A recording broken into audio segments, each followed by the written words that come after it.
Hello St. Lucia and welcome to Newsmaker Live. I am Clinton Reynolds and it is a pleasure to be in your company this evening. Thank you very much for tuning in to this program. I indicated and I requested that the gentleman verify that the information that he was giving was absolutely correct. We also asked that he return and to verify the information from the sources from which that information came by. 2 meetings later, he returned to the meeting and informed with great confidence and conviction that the economy had indeed grown by 4.4%. And I believe, Mr. Speaker, that if the Director of Statistics cannot come out publicly and defend the statement that I made, that he gave me, the information that he gave me, that he should be fired. Because you cannot accept with information, explanation, if you cannot explain to the people, you ought not to be in the job that you hold. Well, now he has an opportunity to explain exactly what these figures were. Joining me this evening, it's my pleasure to have the Director of Statistics for St. Lucia, Mr. Edwin St. Catherine. Mr. St. Catherine, Thanks for inviting me. Thank you very much for coming on. Thank you for agreeing to come on board. And okay.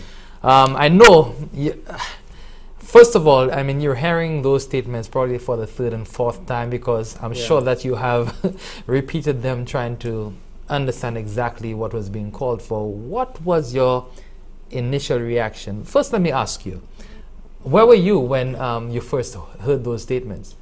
I was in my office listening to the budget at the time.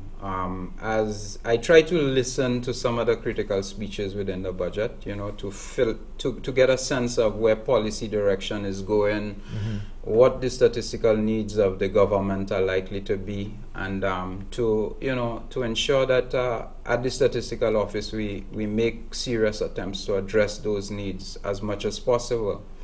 So I like to keep current with, you know, the policy statements of our policymakers, our politicians, and so on. So, you know, I was listening to it.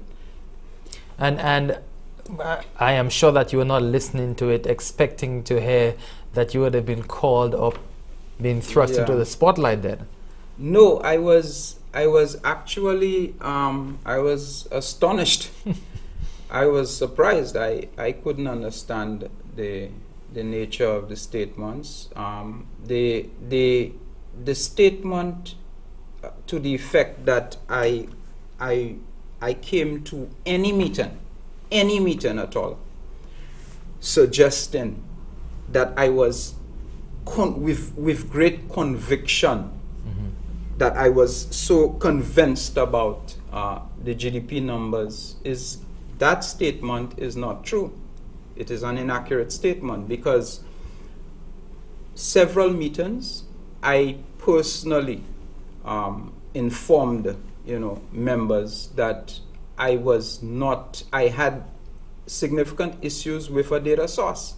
However, I have to respect the process that produces the number, right? We use data on imports. Okay, every year this is done. Almost without fail every year, there's no problem. Okay?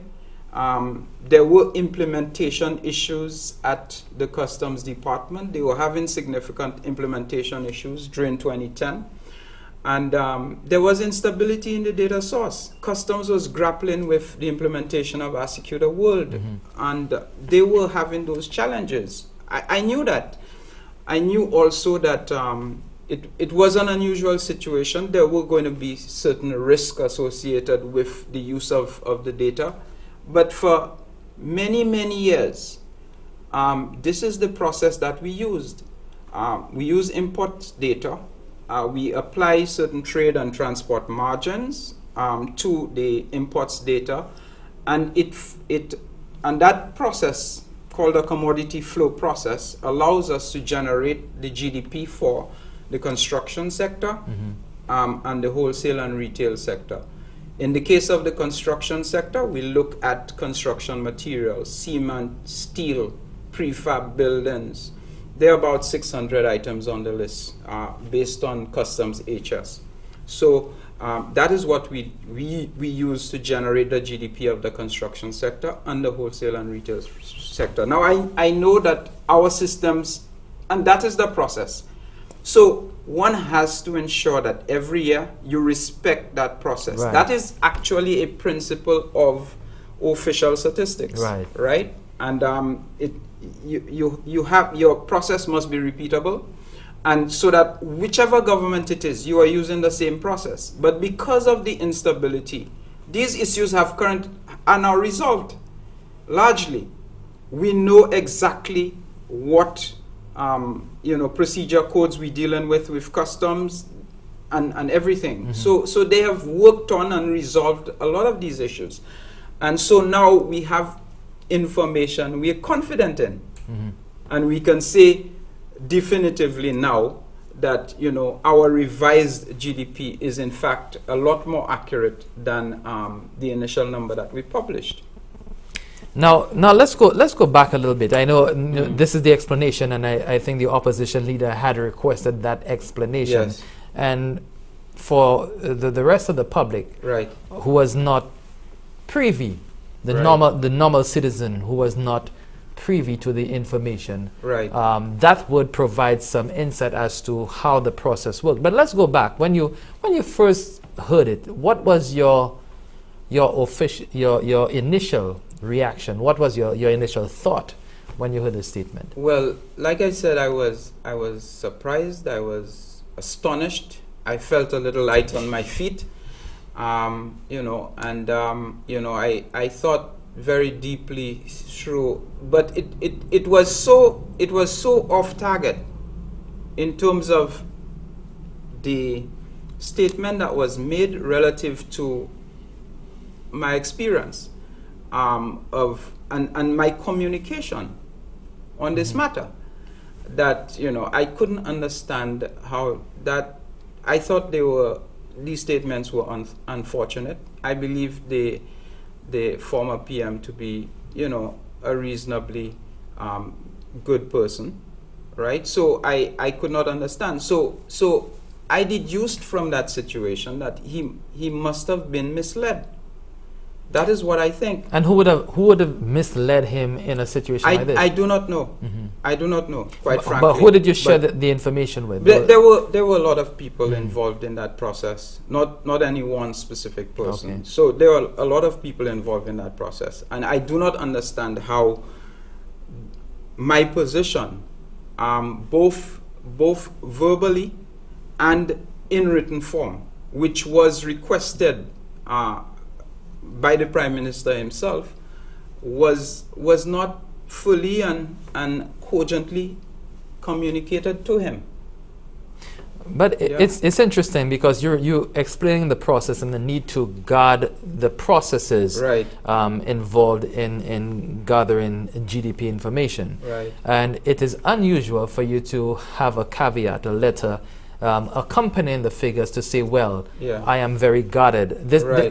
You've been in this department, you've been doing this for a very long time. Very long time, yes. Give us an idea as to how long, so that the public can have a sense. Yes, well, I joined the department in, it was 89. So I have been there, well over 20 years. Over 20 years. So, this is something that you're used to. Almost 20 years. I was one of the youngest public servants to achieve that level within the public service. And you have never had the opportunity or the reason to send a letter saying that you were guarded about certain figures coming. Well, the letter was requested, but I do not normally express this sort of pessimism about the number, and there was within the ministry itself, doubts about it by a number of people, and I concurred with them. And I explained that we are having issues with a data source. And it was unusual because you see this magnitude of a revision that was made from 4.4 to 0.6 or 0.59 is a big deal. It's a huge revision. And I'm actually not surprised that that happened. I was very concerned about this number, and I expressed it in the clearest possible terms that I could. Let's take a break right now. When we come back, we'll continue with our Director of Statistics, Mr. Edwin St. Catherine. We'll find out what is the reason for this big adjustment in the numbers. He'll explain that to us when we come back. Stay with us. Newsmaker Live continues right after this.